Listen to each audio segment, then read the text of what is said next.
Hello दोस्तों, good morning. स्वागत करते हैं आपको अपने YouTube channel PK study materials में।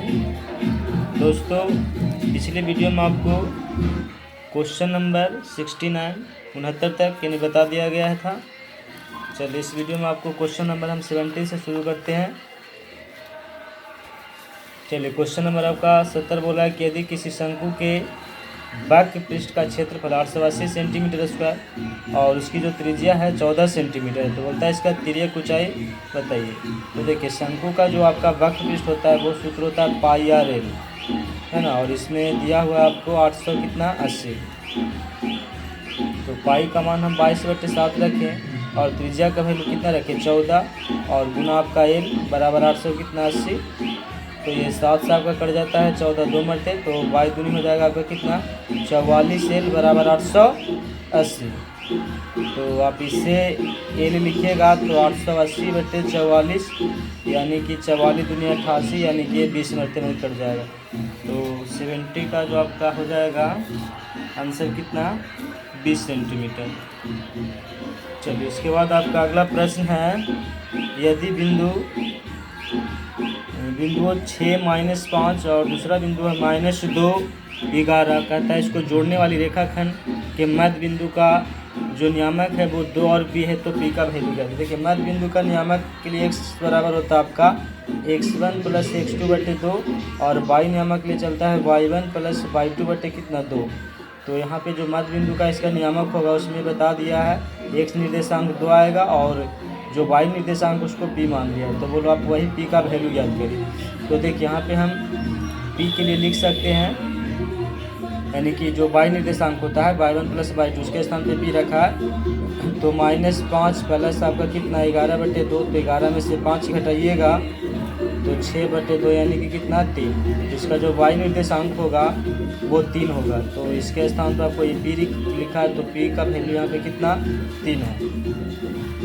चलिए, आगे है आपका, देखिए क्वेश्चन नंबर 72 लिख रहा है कि बिंदु -6 और दूसरा बिंदु -7 है, बोले इसका कोटि क्या होगा। तो देखिए, दो बिंदुओं के निर्देशांक को हम जनरली सूचित करते हैं x, y से, जिसमें x को भुज बोला जाता है और y को कोटि। तो इस बिंदु का जो कोटि होगा वो माइनस कितना है 7 है। चलिए, अगला प्रश्न है आपका, क्वेश्चन नंबर आपका 73 बोल रहा है कि एक अक्ष का समीकरण है। तो आपका एक अक्ष का समीकरण हो जाएगा y बराबर कितना 0 और y अक्ष कराएगा तो x बराबर 0 ले लेंगे, ठीक है। चलिए, अगला प्रश्न आपका 74 नंबर क्वेश्चन है कि sec square 10 degree minus cot square कितना 80 डिग्री का मान है। तो हम सेक स्क्वायर 10 डिग्री को पूरक सूत्र से चेंज करेंगे तो आपका हो जाएगा 90 डिग्री और माइनस कितना 80 डिग्री और माइनस हो जाएगा कॉट स्क्वायर कितना 80 डिग्री। तो सेक स्क्वायर का आपका सूत्र हो जाता है कॉसेक स्क्वायर 80 डिग्री और माइनस में लिख रहा है कॉट स्क्वायर कितना 80 डिग्री। तो फार्मूला चलता है cosec square theta minus cot square theta बराबर कितना 1 का, और इसका आंसर हो जाएगा 1। चलिए, 75 क्वेश्चन बोल रहा है आपसे, यदि किसी त्रिभुज के शीर्षों के निर्देशांक -1 0 दूसरा है 5 -2 और तीसरा बोल रहा है 8 2, तो इसके केंद्र का अंदर। देखिए, केंद्र के निर्देशांक को हम लोग g से सूचित करते हैं और इसका जो निर्देशांक होता है x के लिए x1 + x2 + x3/3। तो जोड़िए इसके x निर्देशांकों को, तो -1 5 और 8, तो 8 5 13 में से 1 घटेगा 12 और उसको 3 से भाग दीजिएगा तो आएगा कितना 4। और y के लिए चलिए तो 0 -2 + 2 यानी कि 0 हो जाएगा 0/3 यानी कि 0, यानी कि इसके केंद्र का निर्देशांक आपका आएगा 4 और 0, तो हो जाएगा आपका 75 का भी। चलिए, क्वेश्चन नंबर अगला है 76 कि यदि वृत्त की त्रिज्या 7 सेंटीमीटर है तो उसकी अर्धवृत्त की परिधि क्या होगी। देखिए, अर्धवृत्त की परिधि का फार्मूला होता है r × पाई प्लस क्या 2। तो त्रिज्या यहाँ पे आपका 7 लिखा हुआ है, पाई का वैल्यू 22/7 रखेंगे प्लस में कितना 2, तो आपका हो जाएगा 7 गुना, देखिए 7 दूनी 14 और 22 आपका हो जाएगा 36 बटे 7, ये कट जाएगा 7 से 7 यानी कि 36 सेंटीमीटर। तो वृत्त की त्रिज्या 7 सेंटीमीटर है, तो अर्धवृत्त की जो परिधि हो जाएगी यानी कि परिमिति वो हो जाएगा आपका 36 सेंटीमीटर। चलिए अगला क्वेश्चन है कथा 77 कि यदि किसी वृत्त पर बाह्य बिंदु से कितनी स्पर्श रेखाएं खींची जा सकती है। तो वृत्त के बाह्य बिंदु से हम वृत्त पर 2 स्पर्श रेखाएं क्या कर सकते हैं, खींच सकते हैं। तो आंसर हो जाएगा बी। चलिए 78 में क्वेश्चन दिया है आपसे 78 बोल रहा है कि 1 प्लस कॉट स्क्वायर थीटा। देखिए इसका डायरेक्ट फॉर्मूला होता है cosec square theta. 1 plus cot square theta equal to क्या, कॉसेक स्क्वायर थीटा। चलिए 79 है tan 10 degree into tan 15 degree into tan 75 degree into tan 80 degree. देखिए 10 डिग्री का पूरक आपका हो जाएगा 80 डिग्री और 15 डिग्री का पूरक हो जाएगा 75। तो जब इसको चेंज करेंगे 10 को तो ये आपका हो जाएगा cot 80 और tan 80 है ना। tan गुना cot आपका 1 हो जाएगा। उसी तरह से tan 75 और एक tan 15 में से इसको अगर हम चेंज करेंगे तो इसका हो जाएगा cot 75 और ये tan 75। तो इस तरह से इसका जो वैल्यू मिलेगा कैलकुलेट करने पर कितना, 1। चलिए क्वेश्चन नंबर आपसे 80 लिख रहा है कि यदि tan थीटा बराबर √3 तो सेक थीटा। देखिए tan थीटा का वैल्यू √3 दे रहा है, तो यहाँ थीटा का वैल्यू हो जाएगा 60 डिग्री। थीटा कितना, 60 डिग्री के लिए tan का मान √3 होता है।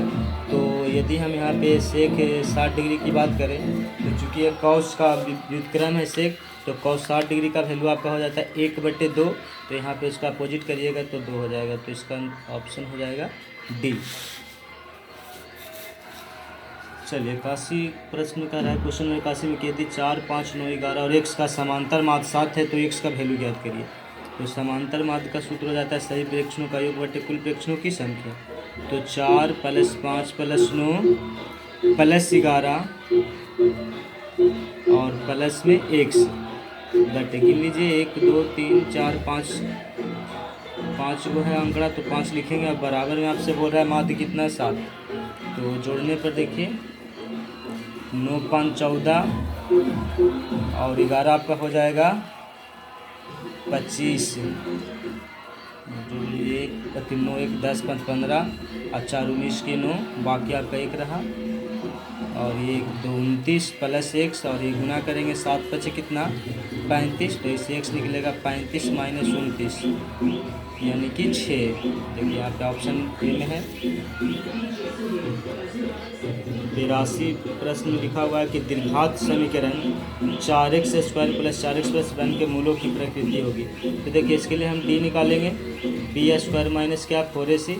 तो b का वैल्यू यहाँ पे देखिए a b c है ना, ax² + bx + c होता है। तो यहाँ पे b का वैल्यू 4 है, 4 का स्क्वायर -4 गुना a का वैल्यू भी 4 है और गुना c का वैल्यू 1 है।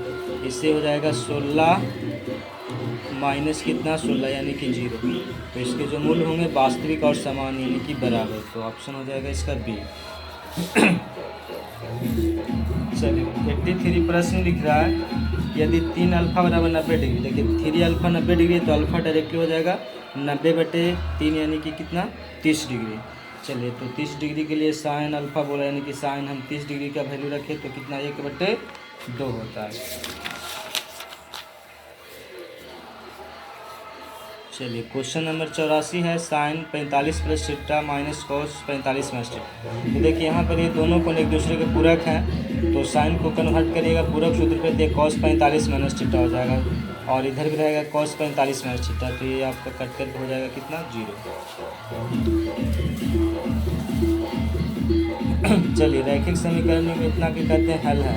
अब इसमें देखना पड़ेगा आपको कि x और y के किन मानों के लिए इक्वल हो रहा है। जैसे x का वैल्यू हम 2 रखें और y का वैल्यू 3 रखें, तो देखिए 2 रखिएगा तब 5 दूनी 10 और यहाँ पे 3 दूनी 6 यानी कि 16। दूसरे समीकरण में भी देख लेते हैं कि 7 गुना x यानी कि 2, 14 और 4 गुना 3 यानी कि 12। तो 14 में से 12 घटाएंगे तो आपका रिजल्ट आएगा कितना, 2।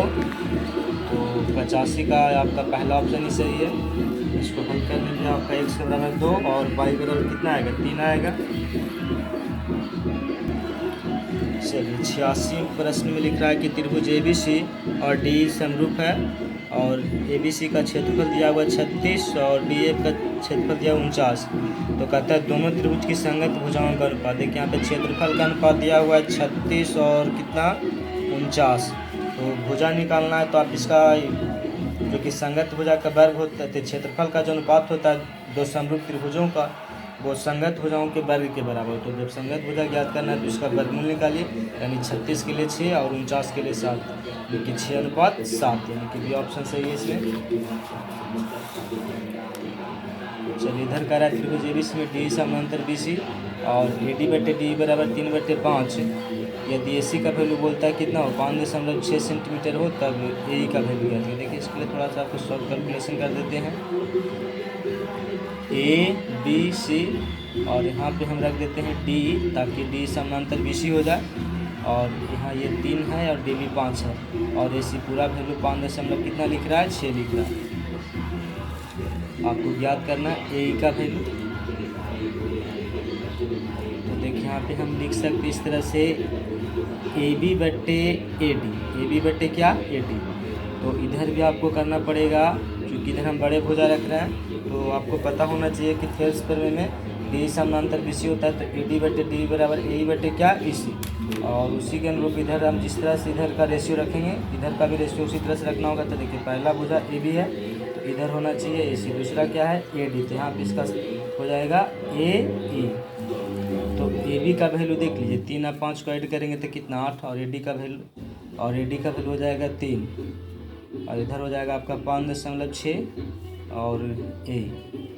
तो देखिए AE डायरेक्ट निकालिएगा, A इक्वल टू, तो आपका ये गुना हो जाएगा कितना 3 गुना 5.6 बटे 8, 8 7 56, यानी कि 0.7, तो 7 21, यानी कि 2 कितना बनाता है। तो इसका सही आंसर हो जाएगा आपका 2.1 सेंटीमीटर। चलिए अगला प्रश्न है कि 10 सेंटीमीटर त्रिज्या वाली वृत्त की एक जीवा वृत्त के केंद्र पर समकोण बनाती है, तो उसकी जीवा की लंबाई क्या हो सकती है। देखिए प्रश्न को समझिएगा, ये आपका वृत्त है और इस तरह से, और ये आपका जीवा, नाम दे देते हैं यहाँ पे OAB। तो AB वृत्त की जीवा है और O वृत्त का केंद्र है, और यहाँ पे बोल रहा है कि 90 डिग्री का कोण बना रहा है वृत्त का जो केंद्र है, तो जीवा वृत्त के केंद्र पर 90 डिग्री का कोण बनाता है, और इसकी जो त्रिज्या है वो कितना है 10 सेंटीमीटर।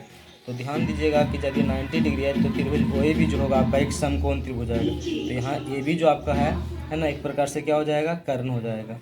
तो कर्ण के लिए आपको पता होना चाहिए पाइथागोरस प्रमेय। तो √10 का स्क्वायर प्लस √क्या 10 का स्क्वायर करिएगा, तो ये आपका हो जाएगा कितना 100 यानी कि 200। इसको हम लिख सकते हैं इस तरह से 2 गुना 100, यानी कि 100 का वर्गमूल कितना 10 और √2, यानी कि 10√2 सेंटीमीटर। चलिए 89वां प्रश्न लिख रहा है cos 60 degree minus cos 30 degree. तो देखिए cos 60 डिग्री का वैल्यू हो जाता है 1/2 गुना cos 30 डिग्री का मान √3/2 माइनस sin 60 का मान 3/2 और sin 30 का मान 1/2। तो देखिए दोनों मान इक्वल है, इधर भी √3/4 होगा, इधर भी √3/4, और घटेगा आपका सेम वैल्यू। तो यहाँ इसका आंसर हो जाएगा आपका C जी। चलिए क्वेश्चन नंबर अगला है कि रैखिक समीकरण में चर के घात की संख्या। देखिए रैखिक समीकरण का जनरल फॉर्म होता है AX + B, जैसे कि 2x + 3, 3x + 5 इत्यादि, है ना। तो यहाँ पे इसका जो घात है वो कितना है 1 है। रैखिक समीकरण के रैखिक समीकरण में चर की जो घात होता है वो आपका 1 होता है। उसी तरह से दीर्घात के लिए घात 2, त्रिघात के लिए 3, है ना, और रैखिक समीकरण के लिए 4 का घात 1। अगला प्रश्न आपसे, यदि दीर्घात समीकरण AX² + BX + C = 0, जहाँ कह रहा है कि A ≠ 0 के मूल अल्फा और बीटा है, तो अल्फा + बीटा का मान। तो देखिए अल्फा + बीटा का मान होता है, डायरेक्ट फार्मूला चलता है -B/A, और गुणनफल हो जाता है C/A। तो यहाँ पे योगफल पूछ रहा है, यानी कि ऑप्शन सही है A -B/A। चलिए अगला लिखता है, यदि समीकरण का एक मूल 1/3 है तो भाई इसका दूसरा मूल बताइए। चलिए हम इस दीर्घात बहुपद के लिए अल्फा × बीटा बराबर चलते थे। देखिए चूँकि दीर्घात बहुपद है तो इसके 2 शून्यक होंगे, एक शून्यक को हम अल्फा माने और दूसरे शून्यक को बीटा, तो अल्फा × बीटा बराबर फार्मूला चलता है C/A। तो C का वैल्यू 3 है और ए का वैल्यू भी 3, यानी कि इससे रिजल्ट आपका 1 आता है। और इसमें से हम यदि 1 शून्य रख लेते 1/3 गुना बीटा बराबर कितना 1, तो देखिए आपका बीटा बराबर हो जाएगा 3 गुना 1 यानी कितना 3। तो इसका जो दूसरा शून्य होगा वो आपका हो जाएगा 3।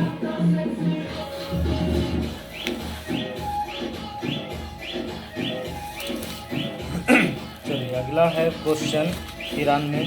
कहता है यदि द्विघात समीकरण 9x² प्लस 6kx प्लस 4 के मूल वास्तविक और समान है तो k का वैल्यू। देखिए इसके लिए d का वैल्यू आपको 0 लेना पड़ेगा।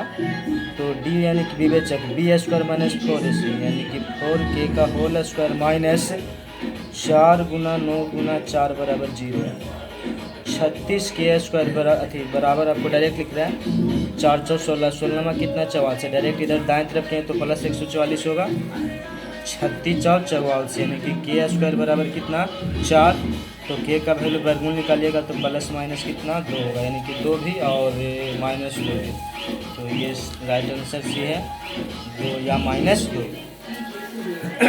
चलिए अगला प्रश्न है 94 कि दीर्घात समीकरण इतना के मूलों का गुणनफल। देखिए मूलों का गुणनफल अल्फा इंटू बीटा भी बताएं c/a के बराबर होता है। तो c का वैल्यू 1 और a का वैल्यू कितना 4 यानी कि 1/4। चलिए अगला प्रश्न है यदि x + 2 3x और इतना समांतर श्रेणी में है तो x का वैल्यू। देखिए समांतर श्रेणी में है तो सार्वंतर समान होंगे, यानी कि 3x में से घटाएं किसको x + 2 को, या फिर 4x + 1 में से हम किसको घटाएं 3x को। वैल्यू इक्वल होना चाहिए क्योंकि दोनों सार्वंतर किसी पद से उसके पूर्व वाले पद को घटाया जाता है। तो यहाँ पे 3x माइनस हो जाएगा x - 2 और इधर आपका हो जाएगा 4x + 1 - 3x। तो 2x - 2 बराबर देखिए 4 में से 3 घटेगा तो x बचेगा और +1। तो 2x x इधर आएगा तो -x और 1 ये -2 हो जाएगा आपका +2, यानी कि x का फाइनल वैल्यू 2 1 3। देखिए x का वैल्यू 3 है। 96 नंबर क्वेश्चन में पूछ रहा है समांतर श्रेणी का सार्वंतर बताइए, यानी कि d। देखिए -4 और उसके पहले वाले पद को घटाएंगे, यानी कि पहला वाला पद 0, यानी कि यहाँ पे -4 ही रह जाएगा इसका सार्वंतर। कहीं से भी देख लो, जिससे -12 लो उसके पहले वाले पद यानी कि -8 को घटाएंगे तो +8 होगा। यहाँ पे रिजल्ट -4 ही मिलेगा, तो इसका सार्वंतर -4 है। चलिए 97 नंबर प्रश्न में बोल रहा है कि समांतर श्रेणी का 12वां पद बताइए। देखिए यहाँ a का वैल्यू 14 है और d का वैल्यू 9 में से 14 घटाइए तो -5 मिलेगा। तो 12वां पद यानी कि a + 11d करेंगे इसको, तो 14 + 11 गुना माइनस कितना 5। 14 - 11 बचे कितना 55, घटाइए इसको 55 में से 14 निगेटिव करिए 41, 41 माइनस में आता है। तो सही ऑप्शन है बी। चलिए 98 नंबर प्रश्न में आपसे लिख रहा है कि यदि किसी समांतर श्रेणी का पहला पद 13, a बराबर आपका बोल रहा है 13 और d बराबर बोल रहा है -4, तो इसके प्रथम 10 पदों का योगफल बताइए। 10 पदों का योगफल यानी कि 10/2 इंटू आपका होता है 2a, तो 2 गुना 13 प्लस n - 1, तो 10 - 1 करेंगे और d का वैल्यू -4 रखेंगे। चलिए इसी पर रिजल्ट आपका आ जाएगा 5 और 13 दूनी 26 और इधर देखिए माइनस प्लस माइनस होगा, 10 में से घटाइएगा तो 9 9 चौक कितना 36, तो 5 गुना माइनस कितना 26 में से 36 घटाने पे -10 मिलेगा, यानी कि माइनस हो जाएगा 50। चलिए बी ऑप्शन सही है। चलिए अगला प्रश्न 99 लिख रहा है कि 22H। चलिए 99 नंबर प्रश्न लिखा हुआ है कि 22H पर बिंदु जिसकी बिंदु 4 2 से दूरी है कितना 5 इकाई, तो निम्नलिखित में से बोल रहा है कौन है। तो देखिए 22H पर जो बिंदु स्थित होता है उसका निर्देशांक होता है आपका 0 और दूसरा बिंदु है आपका कितना 4 और 2, ये दोनों का डिस्टेंस दिया हुआ है 5 इकाई। तो दूरी सूत्र से चलेंगे आपका तो हो जाएगा 0 - 4 का होल स्क्वायर और 22 - 2 का होल स्क्वायर बराबर इधर 5 हो जाएगा। अब देखिए चूँकि हम यहाँ रूट का इस्तेमाल ना किए हैं तो यहाँ पे डायरेक्टली हम वर्ग कर देंगे, तो इधर रूट लिखने की ज़रूरत नहीं है, क्योंकि दूरी सूत्र में आपका क्या चलता है √x1 - x2 का whole square plus y1 - y2 का होल स्क्वायर। तो हमने यहाँ पे रूट नहीं लिखा इसलिए 5 का स्क्वायर कर दिए जो दाईं तरफ संख्या था, तो दोनों तरफ वर्ग करने से इधर रूट समाप्त हो गया, इधर 5 का स्क्वायर हो गया, तो ये हो जाएगा आपका 4 का वर्ग 16, और इधर a माइनस बी के होल स्क्वायर पर तोड़ेंगे तो वाई स्क्वायर माइनस 2 दूनी 4y प्लस 4 बराबर 25, तो वाई स्क्वायर माइनस 4y और 16 4 आपका 20, और 25 दाएं तरफ से बाएं तरफ लाएंगे तो बचेगा इधर दाएं तरफ में 0 और 25 इधर माइनस 25 हो जाएगा। चलिए minus Y square minus 4y और इधर घटाइएगा 20 में से 25 तो माइनस 5 बराबर कितना 0।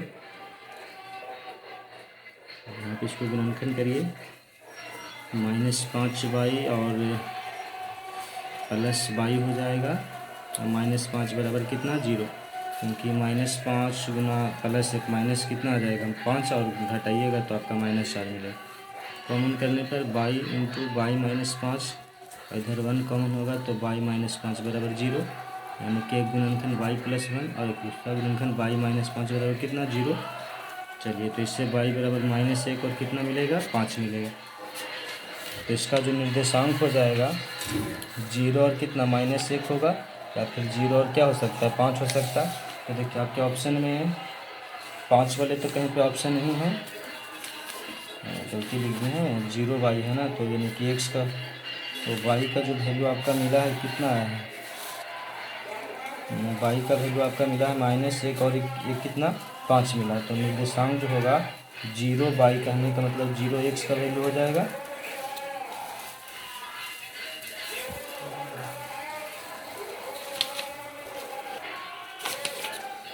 जीरो और हो जाएगा आपका कितना माइनस 1, चूँकि एक्स निर्देशांक आपका शून्य रहेगा और वाई निर्देशांक में 2 वैल्यू आए, तो माइनस 1 और दूसरा वैल्यू कितना आया 5 आया है। तो यानी कि इस ऑप्शन में आपको देखिए कहीं पे 5 का जिक्र नहीं किया, यहाँ पे 5 का जिक्र किया तो 2 माइनस 5 लिया, जो कि ये है ना, ये दोनों ऑप्शन गलत है, चूँकि वाई एच पर स्थित है बिंदु, तो इसका तो एक्स निर्देशांक आपका शून्य ही होना चाहिए था, और वाई निर्देशांक आपका 2 आया माइनस 1 और कितना 5, तो ऑप्शन में आपका 5 वाला नहीं है, तो इसका सही आंसर बी वाला हो जाएगा 0 और कितना माइनस 1। यहाँ पे मिस्टेक है, माइनस 1 0 नहीं हो, क्योंकि एक्स वाई एच पर है तो वाई एच में एक्स निर्देशांक शून्य होता है और वाई का वैल्यू ज्ञात होता है। चलिए लास्ट प्रश्न आपका 100वां, यदि r जिसका निर्देशांक है 5 6 और 2 बिंदु अलग अलग है, एक 6 5 और दूसरा 4 y को मिलाने वाली रेखाखंड का कहता मध्य बिंदु है, तो y का मान निकालिए। देखिए a और ये b है और यहाँ पे r है, ये बोल रहा है कि ए बी का क्या है मध्य बिंदु है r, और उसका निर्देशांक दे दिया है कितना 5 6, तो y का वैल्यू ज्ञात करना है। तो यहाँ पे a का वैल्यू है 6 और 5, और यहाँ पे है आपका 4 और क्या y, तो मध्य बिंदु का निर्देशांक देखिए हो जाता है 5 प्लस y/2 बराबर, इसका देखिए निर्देशांक दे दिया है, y निर्देशांक कितना है 5 6 है, तो y का निर्देशांक 6 हो जाएगा। तो इससे आप डायरेक्ट सॉल्व कर सकते हैं, y बराबर क्या 6 दूनी 12 और ये 5 घटा दीजिए मतलब 7। चलिए तो 100वां का हो जाएगा 20 7। चलिए इसमें टोटल प्रश्न आपको सॉल्व कर दिया गया है।